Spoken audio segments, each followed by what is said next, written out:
Namaskar. On August 17th, the National Investigative Agency (NIA) arrested two ISIS operatives, Miza Siddiq and Shifa Harris, residents of Kannur district of Kerala. Miza traveled to Tehran, Iran, along with her associate to go to ISIS in Syria. On the instructions of an associate, Muhammad Amin, also known as Abu Yahya, she created Instagram, Telegram, and Hoop pages to propagate the violent jihadi ideology and also to motivate, radicalize, and recruit gullible Muslim youth for ISIS. Not only that, she also radicalized her cousins Mashab Anwar and Shifa Harris and was motivating them to join ISIS. Shifa Harris, on the instructions of Miza and Mashab, transferred funds to Muhammad Waqar Loan, also known as Wilson Kashmiri, for supporting ISIS activities. She was even willing to go to ISIS-controlled territory to join the ISIS. This news should not come as a shock to you. We at PGurus have been telling all along that Kerala is the laboratory that is rich with talent in engineering, technology, and medicine, and entities like ISIS have easy access to brainwashed youth. Now, with Taliban in control in Afghanistan, such incidents will only grow. The nation needs to be watchful. In another news, 7 new encrypted apps were caught in Kerala. As more and more apps are emerging from breaking up various terror modules in Kerala, we are seeing more like such as 7 new apps have been identified, and these apps are being used to send money to their counterparts in African countries through Dubai. Not only that, they were also using the same apps to send money to Pakistan and Bangladesh. What are these apps? They are like WhatsApp, but with a different method of encryption. Plus, some have a way to be able to transfer money also. These kinds of apps provide 3 key benefits. The first one is the conversations are not monitored by investigative agencies, so there is no danger of being snooped on. 2.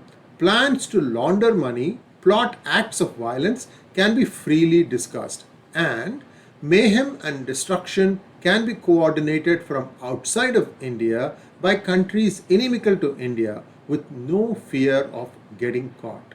As if all this is not enough, Vijayan, the Chief Minister, has been named in the gold smuggling case.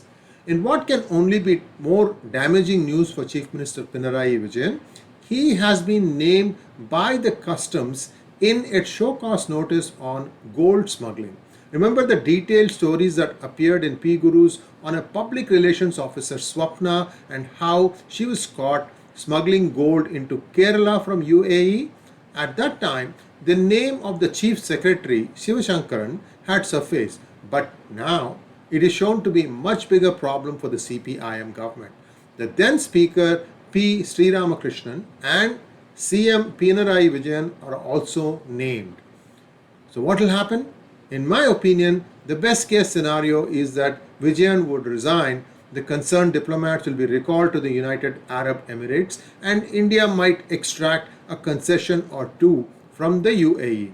But there is a rider. Vijayan might install his son-in-law as the next chief minister. After all, he is already in the cabinet. If this should happen, Kerala can officially be declared as the next Kashmir. One minority community, which was already ruling the state using proxies, will emerge from the shadows and bare its fangs. What is mind-boggling is that the electorate of Kerala, which prides itself on being the most educated in the country and a place where politics are discussed 24/7, did not see the nefarious nexus between CPIM politicians and some members of the UAE consulate who were allowing gold to be smuggled using their diplomatic pouches. If there ever was an example of a frog being slow cooked, it is the Hindus of Kerala. Dream on, dear Sanatanis. You are about to witness what secularism is. Let's get back to the gold smuggling.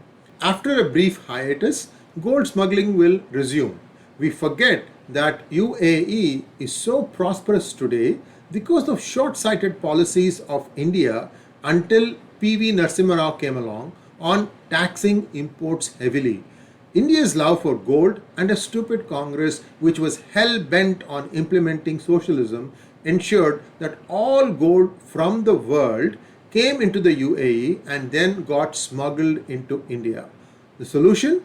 Remove customs duties. In 6 months, this trade will collapse. The customs department can then concentrate on dismantling the terror networks that have formed and are ready to strike, not just in India but abroad too. And there is a rider. Only clean customs officers to be deployed. The rest can be retired compulsorily under 56J.